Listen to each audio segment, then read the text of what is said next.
Sziasztok, itt a part 2. De itt tartottunk, hogy ennek be kéne tölteni.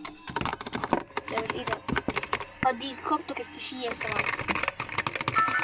Még ezen az új tagon még nem volt... igen, van még egy... előhúzom minden hátulról. Itt van, amivel szoktam videózni.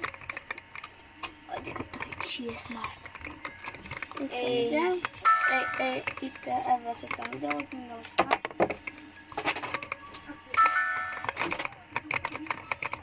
Szóval Mákost ide. Oké, meg is jött. És nézd itt. Na figyelj, gyere be. És oda megyünk a kolor. De ezt Kapcsoltok ki ezt. Sem várjatok. Kikapcsolta, és nézzétek. Fehérre át van rakva. Várjatok. Most ilyenkor berakom. Kiválasztok mondjuk... Piros. Zöld. Ide figyeljetek, de nézzétek meg a speedét is lehet. Ezt is vedd le. Várjál, menjünk vissza.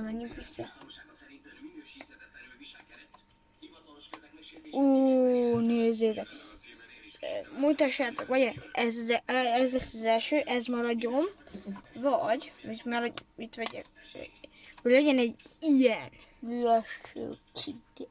Vagy maradjon szerintetek a Leggyorsabb. igen, ez. Igen, ezt CD-vel kell csinálni, csak van nektek egy Red Dragon. Az a márka, de várjatok. És itt van még plusz, hogyha van nektek ilyen billentyűzetek, akkor kommentbe írjátok. Belépek a Chrome-omba. Várjatok.